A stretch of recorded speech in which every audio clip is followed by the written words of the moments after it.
is Jalen Rose. What up, though? I'm David Jacoby. And on the cool check-in. Together with Jalen Jacoby, what is it that we We do? give the people what they want. The NBA season really started last night where we had a full slate of games, and Jalen Rose was texting us early in the morning being like, we're going to talk about every single game, and that's exactly what we're going to do, and we are going to start right here in Brooklyn, New York City, where the Nets hosted the Timberwolves and they debut of Kyrie Irving. What did Kyrie do? He scored 50 points. 50 points. Although the Nets lost, it was a very impressive outing for Kyrie. What do you think about young Kyrie Irving? He put on the show, and it was dazzling. And this is what I was describing to people the entire offseason. Anybody that asked me what did I anticipate from the Nets this year? Rucker Park in Brooklyn on a big stage. And that's what Kyrie Irving is going to represent. The oohs and ahs between the leg, behind the back, ankle breaking, shooting off both feet, finishing with both hands, playing in the clutch, knocking down threes, exciting the fans, and possibly being the same record that they had last year when it's all said and done. Well, what do you think about the last possession where he kind of waited to take the last shot even though it was about 12 seconds left? Curious decision there. And then he broke his own ankles, ended up on the ground, somehow kept his dribble, got up, and still got like a pretty good look from about 16 feet. Wasn't that a weird last possession? Actually, it was not a weird last possession. The way he was cooking, they went 1-4 low. And I remember screaming at the TV the entire game, at some point, are y'all gonna run somebody at Kyrie? They continue to choose not to do so. And so he went into his bag and he slipped.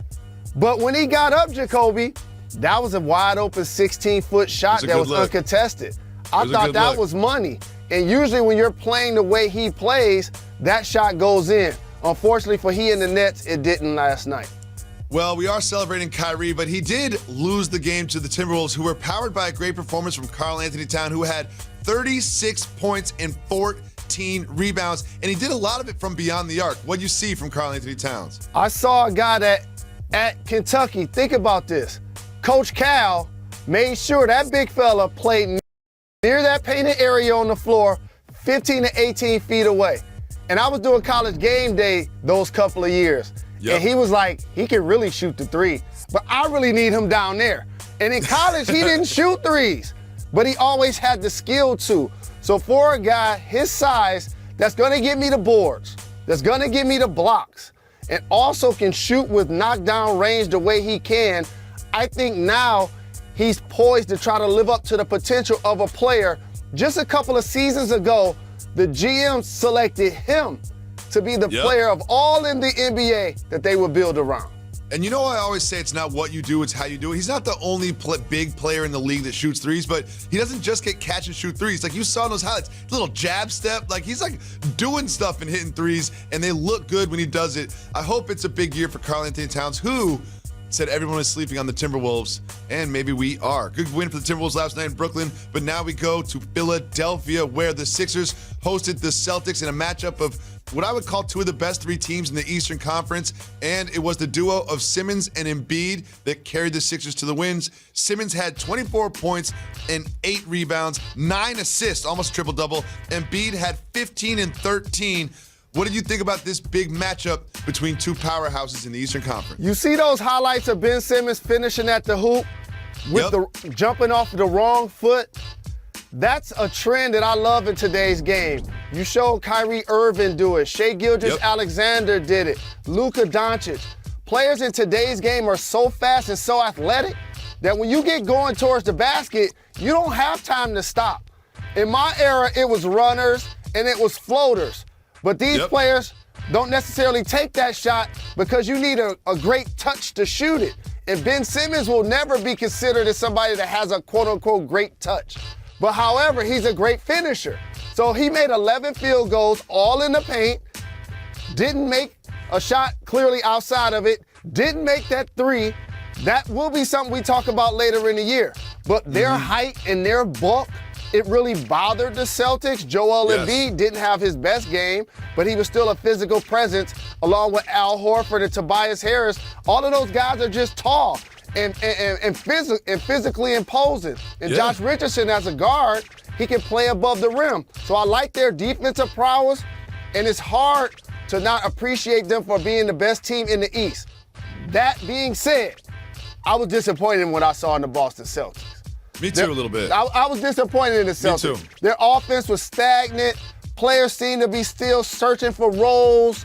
Kemba didn't look great. Kemba didn't look great. I agree with you. So I didn't like what I saw from the Celtics the opening night. But again, it's only one game.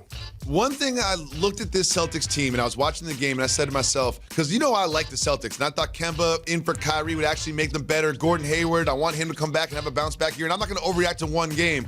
But one thing that's not going to change after one game is the roster, and they need a big. Robert Williams and Enes Kanter are not going to get it done on either sides of the floor to carry this team to be like an actual title contender. I feel like they're going to need to make a move to improve at that spot. I never thought I would say this into a microphone.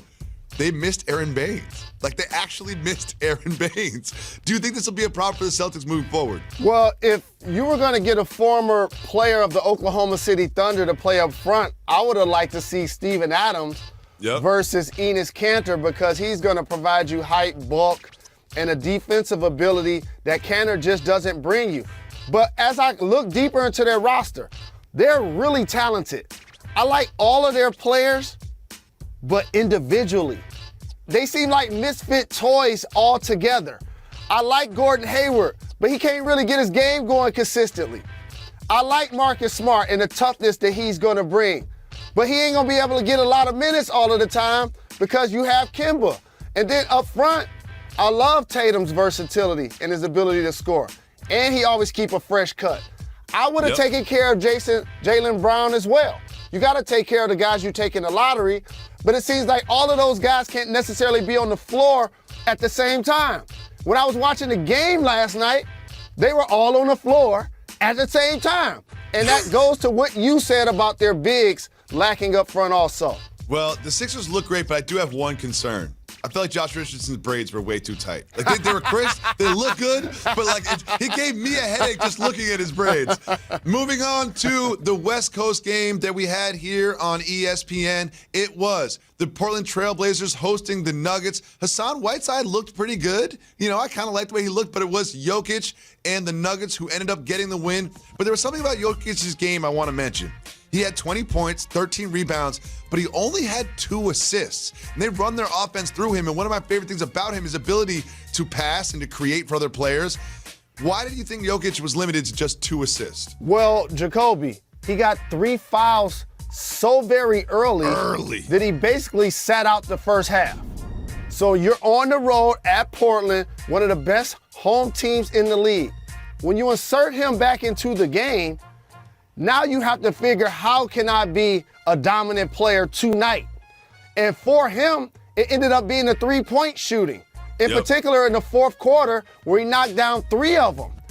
And so his ability to play on the post and to spread the floor still opens up driving lanes for so many people. And I keep telling people about the Denver Nuggets. Casual NBA fans, you better know about Murray. You better know about Harris. Of course you know about Millsap. He's a seasoned veteran. But they have so many other guys that I want people to get familiar with. Like Craig is going to come in and play quality minutes. Give me Beasley. Monte Morris. They're the deepest team collectively in the NBA. That each of those guys show up at the game and feel like they should play quality minutes late because they have the ability to. And that's without Michael Porter Jr. And Monte Morris was so good when Harris went out last year. When Harris went out last year, Monte Morris really made his mark. They are so deep. Jalen, it's time for sophomore. And Will Barton, my man.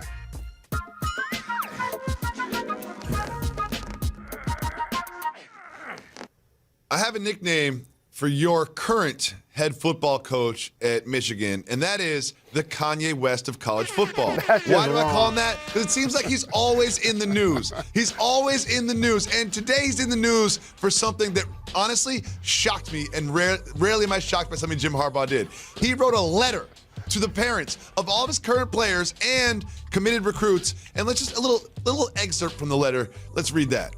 He wrote, quote, "I'm reaching out to let you know that the recent claims that I am, quote, pursuing an exit strategy, unquote, are total crap.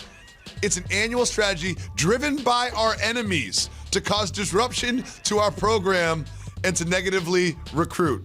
Jalen Rose, it sounds like before he wrote that, the edible sunk in. You know what I mean? He just seems paranoid. He just seems like what are you doing? What are you doing, Jim Harbaugh? No one needs this letter. Soft move or boss move, writing a letter to the parents of all of your players saying that your enemies have a strategy against you and using the word crap. I feel like Uncle Chuck D. I got a letter from the government. This guy did a boss move right here. No. Jalen. Let me preach to you. This is leadership don't do 101. This is leadership 101. Fall back and let me tell you why. While Kanye West was on a red carpet wishing his lovely wife happy birthday, the college football version was sending a letter. You know why you do that? So I don't have to send 100 texts. I don't have to send 100 emails. Y'all don't have to question my approach. Y'all don't have to think twice about the notion of me leaving. I'm putting it in writing. So therefore, if I leave, now y'all can throw it back in my face. This is what happens. Recruiting is dirty pool, Jacoby. Trust me, I've been a recruit. They talk about the other coach's age. They talk about his record. They talk about his background. They talk about his ethnicity. They talk about everything. He let people know that he's going to be in a square. Well, he might get fired to look for an NFL job anyway. It's not his fault. Moving on. The Detroit Pistons are undefeated, Jalen Rose. Undefeated, Jalen Rose. We will celebrate the undefeated Detroit Pistons right after this.